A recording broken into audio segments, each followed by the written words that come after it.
하나님께서 우리에게 주신 말씀은 요한복음 2장 19절에서 22절입니다.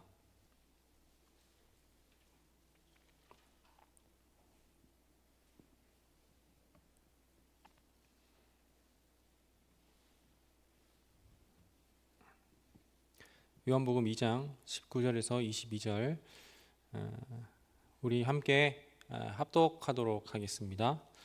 예수께서 대답하여 이르시되 너희가 이 성전을 헐라 내가 사흘 동안에 일으키리라. 유대인들이 이르되 이 성전은 46년 동안에 지어졌거늘 내가 3일 동안에 일으키겠느냐 하더라. 그러나 예수는 성전된 자기 육체를 가리켜 말씀하신 것이라. 죽은 자 가운데서 살아나신 후에야 제자들이 이 말씀하신 것을 기억하고 성경과 예수께서 하신 말씀을 믿었더라. 아멘.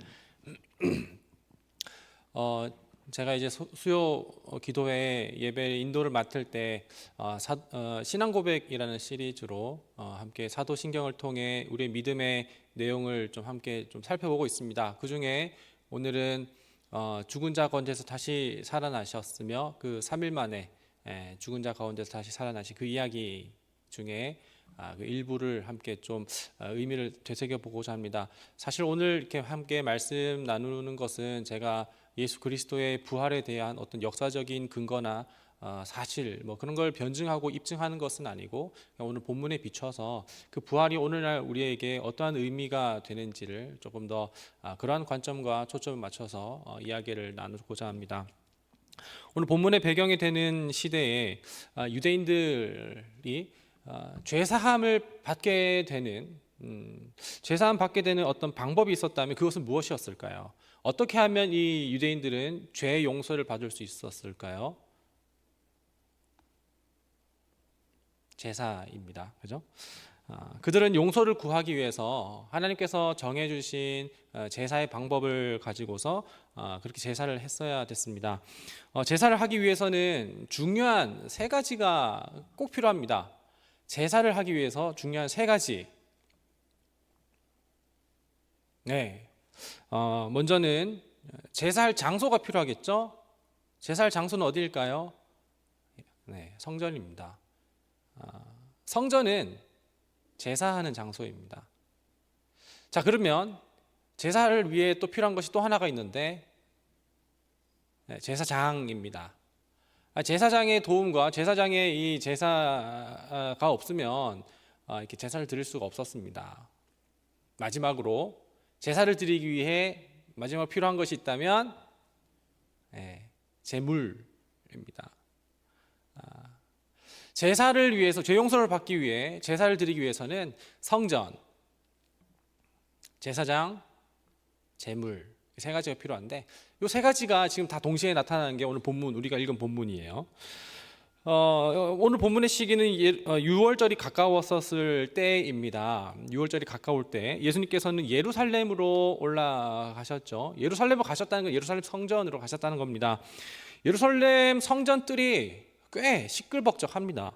거기에는 소와 양과 비둘기를 파는 사람들이 있었고 또 환전, 돈을 바꿔주는 사람들도 있었습니다. 돈만 바꿔주지는 않았겠죠. 수수료가 발생했었을 겁니다.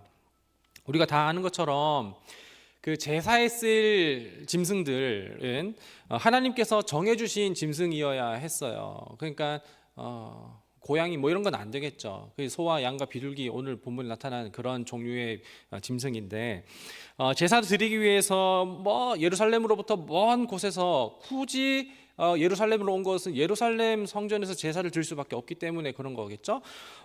짐승을 데리고 오다 보면 그 짐승이 흠이 없었다 하더라도 출발할 때는 흠이 없다 하더라도 오는 과정에서 반드시 흠이 생길 것은 분명합니다. 혹은 흠이 없다고 하더라도 흠 잡을 수 있는 게 이제 당시의 제사장들이었습니다. 제사에 필요한 제물, 이 짐승에는 흠이 없어야 되는데 제물로서의 자격을 제물로서의 이게 되느냐 안 되느냐 이게 그걸 이제 확인하는 게 제사장의 역할이었어요. 아무리 조심스럽게 제물을 그러니까 짐승을 잘 갖고 온다고 하더라도 제사장이나 뭐 제사를 돕는 레위인이 짐승의 상태를 보고 그냥 흠잡으면 부적합하다고 판정해 버리면 그 짐승은 어떻게 돼요? 데리고 온 거는 사실 헛수고가 됩니다. 그걸로는 제사 못 드려요. 그러면 조금 비싸긴 하겠지만 성전들에 있는 제사장들이 정하다고 흠 없다고 판정한 짐승들을 사는 게 그래도 좀 편리하고 또 이제 확실하고 또 효율적인 것은 뭐 맞는 것 같아요.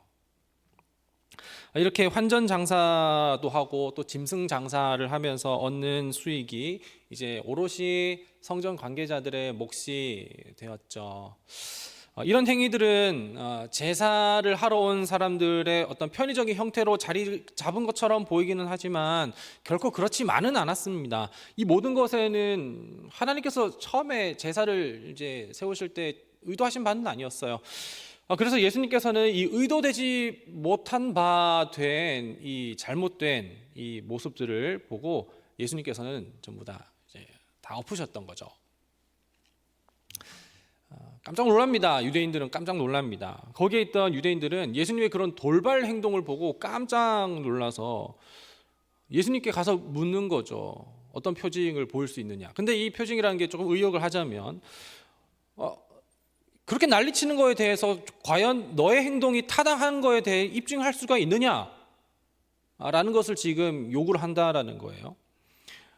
그러니까 거기에 예수님께서 대답하신 게 오늘 본문 19절인데 19절 제가 읽어드릴게요.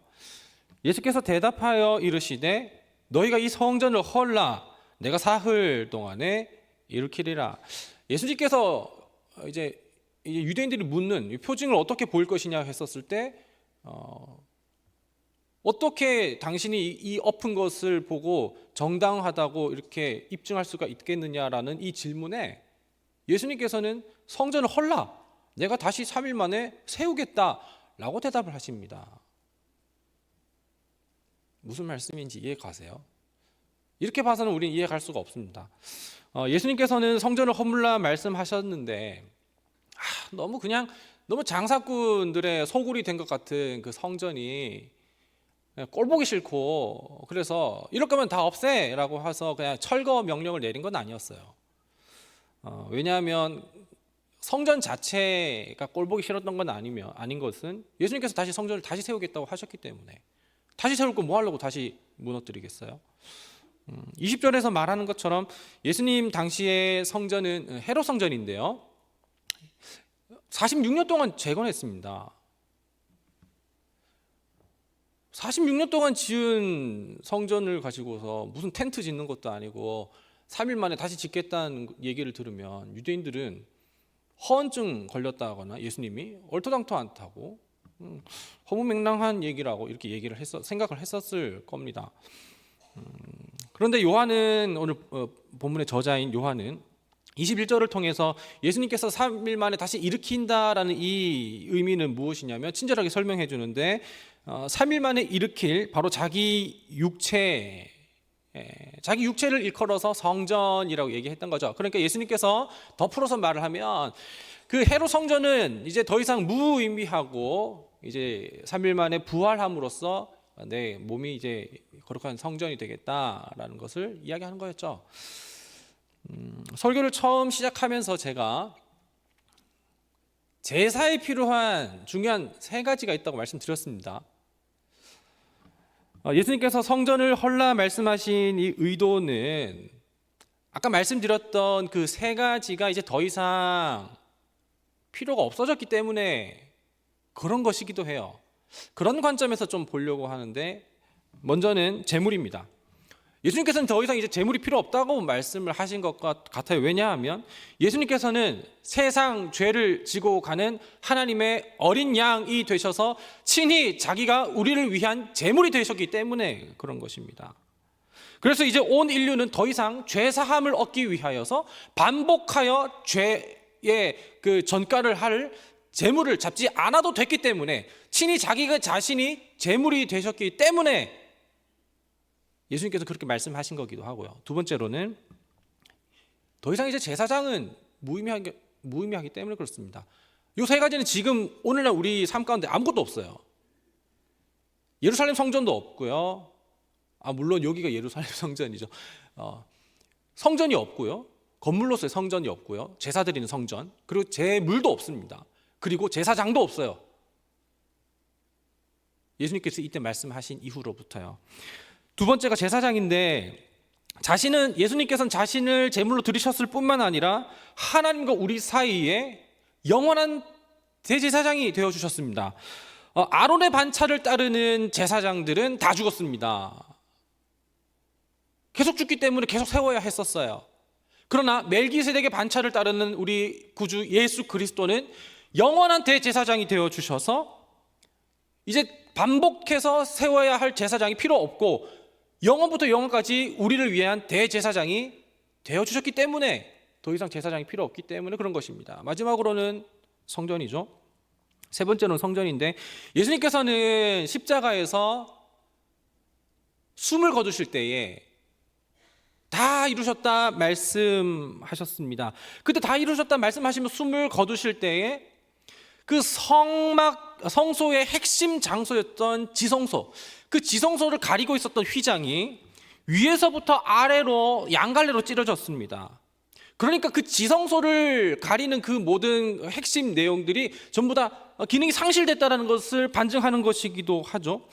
이 사건은 예수님께서 우리 자신을 위하여서 휘장이 찢어진 것은 예수님께서 자기 육체를 우리를 위하여서 십자가에서 찢으심으로써 예수 그리스도의 보혈의 공로 힘입어 하나님의 임재 앞에 나아갈 담력을 얻었다라는 것을 이야기하는 것이죠. 예루살렘 성전의 기능이 상실됐다고 해서, 그렇다고 해서 성전이 없어진 건 아닙니다. 성전이 지금 없어진 건 아닙니다. 오히려 장소적 개념의 성전이 허물어졌고 이제 그리스도의 몸을 통해 진정한 성전이 세워졌다라는 것입니다. 그리고 그가 보내신 보혜사 성령을 통해 우리 안에 성령의 충만함으로 우리가 이제 또한 성전이 되었죠. 예수님께서 헐라 말씀하셨던 그 당시의 성전은 헤롯 성전입니다. 헤롯이 지었어요. 이 헤롯이 이제 유대 분봉왕이 되면서 유대인들의 환심을 사기 위해서 이제 허물어졌었던 그 스룹바벨 성전을 재건을 했습니다. 재건을 한 게 이제 46년 동안 그렇게 재건을 했어요. 그러면 스룹바벨 성전은 무엇이냐? 헤롯 성전 이전에 스룹바벨 성전은 무엇이냐? 포로기 시대로 이제 좀 거슬러 올라가야 되는데요. 포로기 때에 유대 백성들이 예루살렘으로 귀환하면서 스룹바벨이 포로 귀환과 함께 예루살렘 성전을 재건을 했습니다. 그래서 스룹바벨 성전이라고 해요. 그런데 이 스룹바벨 성전 이전에 있었던 성전을 우리는 다 알고 있습니다. 이스라엘의 첫 성전, 솔로몬 성전입니다. 솔로몬 성전은 이제 이스라엘의 첫 성전이었는데요. 근데 이제 느부갓네살 왕에 의해서 이제 예루살렘이 파괴되면서 성전도 함께 파괴가 됐죠. 잠깐 사무엘하 7장 좀 보려고 하는데, 하나님께서 다윗과 그리고 다윗 왕국에 대하여서 약속을 하시는 그 장면을 지금 볼 겁니다. 7장 12절과 13절 그리고 16절을 읽을 텐데, 이는 무슨 내용이냐면 하나님께서 다윗과 그 나라를 견고하게 하시면서 성전을 건축하겠다 하시고, 그리고 집과 그 나라와 그 왕위를 견고하게 하시는데 어떻게 견고하게 하시냐면 영원히 견고하겠다고 말씀을 하시는 거예요. 12, 13, 16절을 제가 읽어드리겠습니다. 내 수한이 차서 내 조상들과 함께 누울 때에, 너는 이제 다윗입니다. 내 몸에서 날 씨를 내 뒤에 세워서 그의 나라를 견고하게 하리라. 그러니까 우리가 이걸 보면은 솔로몬이겠다 싶죠. 13절입니다. 그는 내 이름을 위하여 집을 건축할 것이요, 아마도 성전이겠죠. 나는 그의 나라 왕위를 영원히 견고하게 하리라. 영원히입니다. 영원히. 16절입니다. 내 집과 내 나라가 내 앞에서 영원히 보존되고 내 왕위가 영원히 견고하리라 하셨다 하라 입니다. 그래서 물론 선지자가 하나님의 말씀을 이제 다윗에게 전하는 것이긴 하지만 약속하신 것이 무엇이 다윗에게 하나님께서 약속하신 것이 무엇이냐면 다윗과 다윗의 나라가 영원히 견고하게 하고 다윗의 씨로부터 그 집을 건축할 것이라고 말씀을 하셨습니다. 자, 그러면은 이 약속이 누구에게서 성취되죠? 다윗의 친아들인 솔로몬입니까? 아니요, 결코 아닙니다. 왜냐하면 솔로몬은 죽었고 솔로몬은 범죄했으며 솔로몬이 지은 성전은 무너졌기 때문이죠. 알다시피 솔로몬의 성전은 이스라엘의 첫 성전이긴 했지만 무너졌습니다. 뿐만 아니라 그 이후에 포로기 시대 때에 다시 세워진 성전도 무너졌습니다. 영원하지 않았어요. 그리고 오늘 본문에 이르러서 헤롯 성전도 역시나 그렇습니다. 그러면 이 에스라와 학계 예언에 따라서 세워지게 될 성전은 결국 무엇이냐? 메시아, 다윗의 씨로부터 오실 메시아로부터 성취되는 것입니다. 솔로몬이 지은 이 첫 성전의 이전 형태는 그럼 무엇인지 조금 더 거슬러 올라가 볼 거예요. 솔로몬 전에 이 성전은 원래 뭐였죠? 다윗이 좀 마음이 아파했었던 건 뭐냐면 천막으로 이루어져 있었던 그 이제 성막이었죠.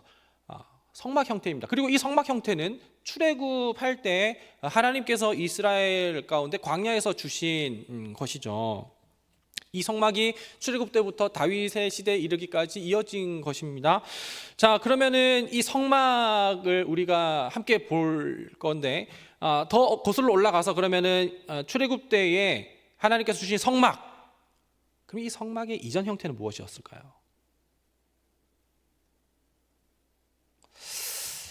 잠깐 먼저 성막부터 생각해 보겠습니다. 성막은 문이 어느 쪽으로 나 있죠? 동편입니다. 동편으로 문이 나 있어요. 그리고 성막 안으로 이게 동편으로 난 곳에서 이제 번제단과 물두멍을 지나서 내성소로 들어가게 되면 그 내성소에 이제 지성소가 이제 있습니다. 그 휘장이 있죠. 그 휘장을 걷고 들어가게 되면 휘장을 걷고 들어갔을 때 지성소가 있는데 지성소에 있는 게 있어요. 뭐가 있을까요?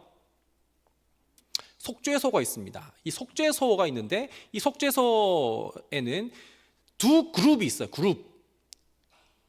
그룹인데 이거를 이제 원어로 말하면 케루빔입니다. 그러니까 이제 그룹 공동체를 얘기하는 게 아니라 케루빔, 천사를 얘기하는 거예요. 케루빔이 이렇게 서로 맞대어서 그 날개를 가지고서 이렇게 맞대어 있는 이 케루빔이 있죠. 그리고 거기에는 바로 밑에 하나님의 법궤, 돌판이 있습니다. 하나님의 법이 있죠. 그리고 그 지성소에 바로 하나님의 임재가 있습니다.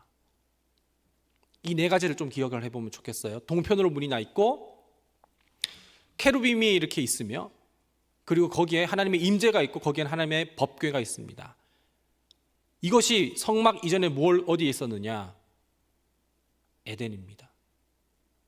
에덴 동편에 두 천사가 불칼을 들고 지키고 서 있다는 것을 우리는 잘 알고 있습니다. 그리고 에덴 안으로 들어가면 거기에는 법이 있습니다. 무슨 법이 있습니까? 동산 중앙에 있는 나무의 열매를 먹지 말라 하는 하나님의 법이 있었습니다. 그리고 그 법이 있었으며 또한 거기에는 그야말로 하나님의 거룩한 임재가 가득한 곳이었습니다. 그곳이 바로 에덴입니다. 예수님의 부활로 세워진 이 성전의 원형은 바로 에덴이었다라는 것입니다. 에덴에서 시작해서 타락한 인간으로 인하여서 그 이후에 광야로 나타난 이 성막, 그리고 그 성막이 그 다음에 솔로몬 성전으로 나타났고 솔로몬 성전은 무너졌지만 다시 슬루발벨 성전으로 다시 되었고 이것이 증축되어서 헤롯 성전으로 나왔고, 그러나 예수님께서는 이 모든 성전을 헐라하시며 내가 3일 만에 일으키리라 말씀을 하신 거였죠.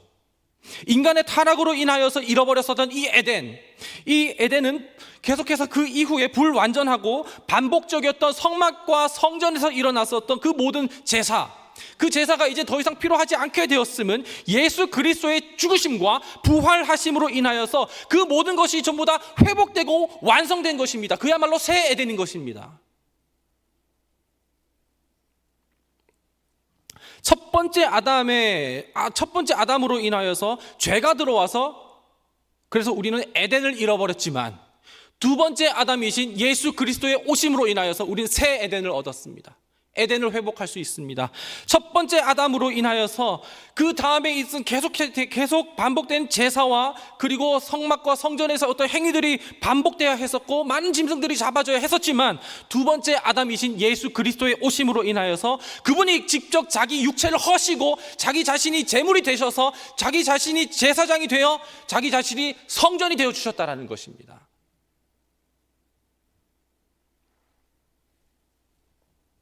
성전된 그분의 성육신, 그분의 성육신으로 인하여서 하나님의 뜻이 하늘에서와 같이 이 땅에서도 이루어지는 것이 하나님 나라가 우리 이 땅에서 이루어지는 도래가 나타난 것입니다. 바로 그분의 부활을 통해 완성되었죠. 예수님께서는 죽으실 때 휘장이 찢어지고 땅이 진동하였습니다. 예수님의 죽으심으로 옛 성전은 무너졌습니다.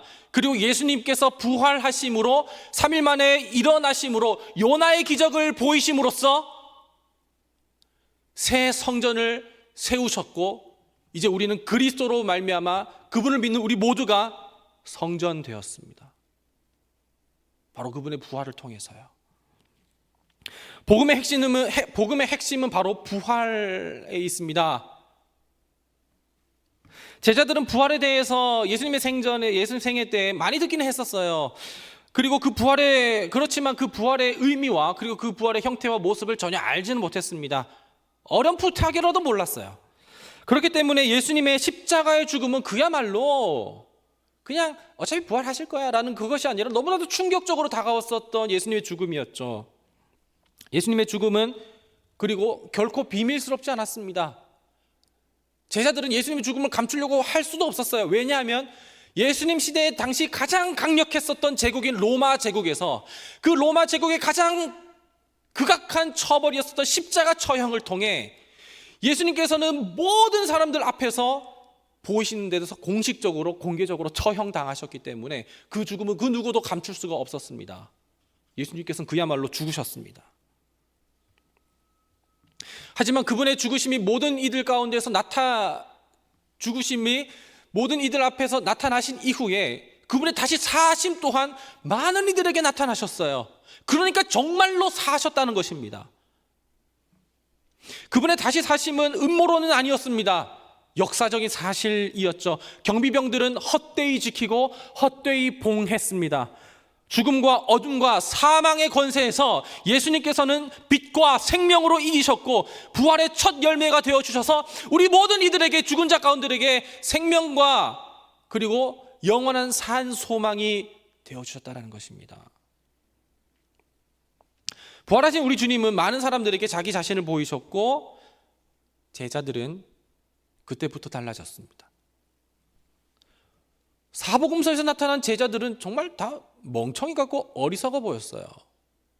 그러나 예수님 부활 이후에 사도행전과 각 서신서에서 나타난 제자들은 그야말로 예수님의 제자들이었습니다. 제자들이 어떻게 달라질 수 있었을까요? 예수님과 함께 있었을 때는 그렇게 멍청해 보였는데 바로 그리스도의 부활을 보았기 때문입니다. 예수님의 부활을 알지 못했을 때는 그 신앙생활이 굉장히 피상적이고 또한 파편적이며 또한 맹목적이었습니다. 그러나 예수님의 제자들이 예수님의 부활을 보고 목격하고 이해하고 믿게 되었을 때 그들의 신앙생활은 비로소 온전해질 수 있었습니다.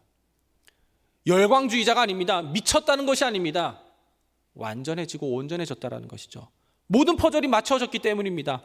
예수님의 부활하심으로 죽음에 대한 의혹과 죽음에 대한 두려움은 모두 다 사라지게 되었고 영원한 생명과 영원한 생명, 그 부활에 대한 확신이 생기게 되었기 때문에 그런 것이죠. 그래서 제자들은 달라질 수가 있었어요. 사도들이 전한 복음을 보면 서신서에서 사도행전과 서신서에서 본 사도들의 복음, 그것을 보면 그들의 복음의 내용은 무엇입니까? 특별히 오늘 고린도전서 15장의 두 구절을 볼 텐데, 고린도전서 15장 14절과 17절에서 이렇게 이야기합니다. 14절입니다. 그리스도께서 만일 다시 살아나지 못하셨으면, 부활하지 않으셨으면 우리가 전파하는 것도 헛것이고 우리의 믿음도 헛것이며, 17절입니다. 그리스도께서 다시 살아나신 일이 없으면 너희의 믿음도 헛되고 너희가 여전히 죄 가운데 있을 것이요 라고 하며, 저는 그냥 예가 되는 그냥 구절을 읽었지만 그들이 전한 복음에는 반드시 그분의 다시 사심이 있었습니다. 사도들이 전했었던 복음의 전파의 핵심은 바로 부활신앙입니다. 어쩌면 우리의 신앙생활에 있어서 우리의 신앙이 맹목적이거나 정체되어 있거나 도태되거나 권태롭다면 우리는 다시 그분의 부활 앞에 서야 합니다. 영원한 생명을 우리 가운데 허락하여 주시고 새 성전이 되어 주신 그분의 부활 앞에 서야 합니다. 이것이 바로 예수 그리스도의 복음의 핵심입니다. 복음은 내가 하는 일이 잘 될 거라는 확신이 결코 아닙니다.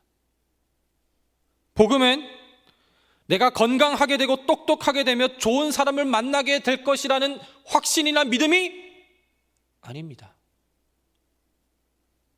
복음은 타락한 이 세상 가운데에서 우리의 노력과 우리의 공로로는 이룰 수 없는 절망적인 이 땅 가운데 하나님이 피조물 되셔서 이 땅 가운데 오셔서 자기가 제물이 되시고 자기가 제사 드려지시게 되고 또한 자기가 제사장이 되시며 자기가 성전 되어서 이제는 우리가 그분을 보고 믿고 누리는 것이 바로 복음입니다. 복음은 그분이 부활하셨다는 소식이고 그분의 부활은 바로 우리를 위해 하셨다라는 소식입니다. 잃어버린 에덴을 회복시켜 주셨고 절망 가운데 생명의 소망을 주신 그 부활, 우리가 그것을 기억한다면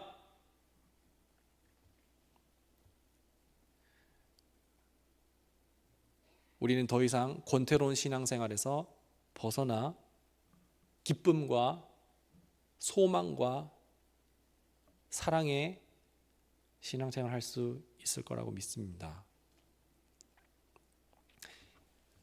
이 시간 우리 함께 찬양할 텐데 이 찬양의 가사에는 이런 것이 있습니다. 지으신 그대로 회복시키신 우리의 창조주 그리스도, 그분의 오심은 단절되고 파편화되고 그리고 무너진 그 모든 것을 다시 하나님께서 보기 좋으셨던 그 모습으로 회복시킨 것입니다. 우리가 그 부활 소망을 가지고 우리 예수 그리스도를 우리가 묵상하며 찬양하기 원합니다.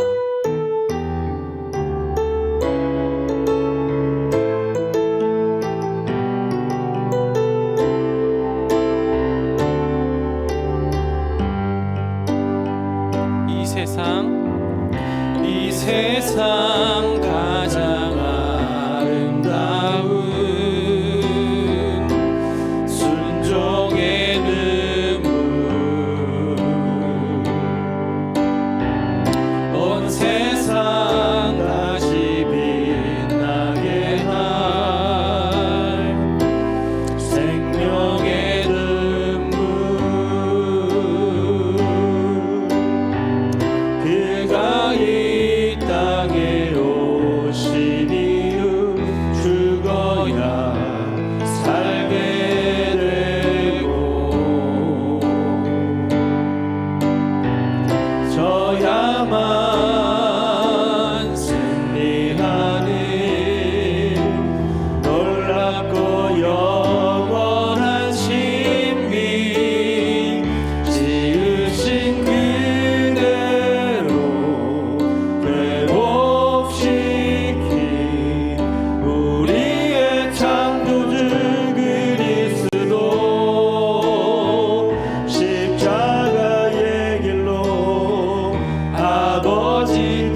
지으신 그대로 지으신 그대로 회복시킨 우리의 창조주 그리스도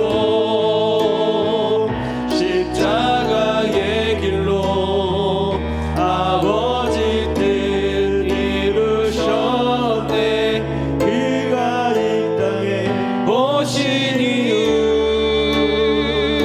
이제 우리에게 맡겨진 그 소망 그 사랑 그 생명 아름답고 눈부신 십자가의 길 우리가 이 땅에 살아갈 이유.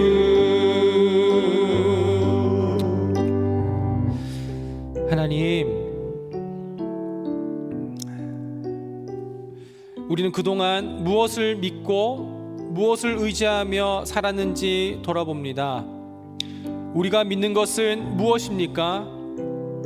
죽은 자 가운데서 다시 살아나신,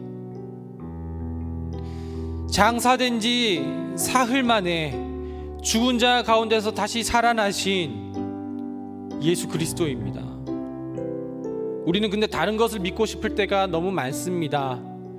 지금 안 풀리는 일이 좀 잘 풀리면 좋겠고, 어그러진 관계가 좀 잘 회복되면 좋겠어서 도와달라고 하나님 그렇게 능력 있지 않냐고 그렇게 생각했을 때가 많지만, 우리가 믿는 것은 그것을 해결할 주님이 아니라 이미 우리를 위해서 모든 것을 다 이루시고 회복시키신 참 제사장이며 참 제물이시며 참 성전이신 예수 그리스도입니다.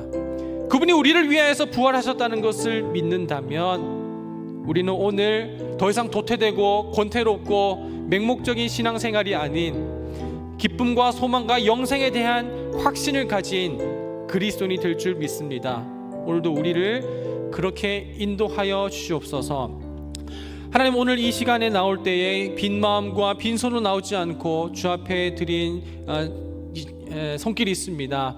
이 예물 하나님께서 받으시고 이 일을 통하여서 더욱더 하나님의 나라와 그 의를 더욱더 드러나게 하여 주시옵소서.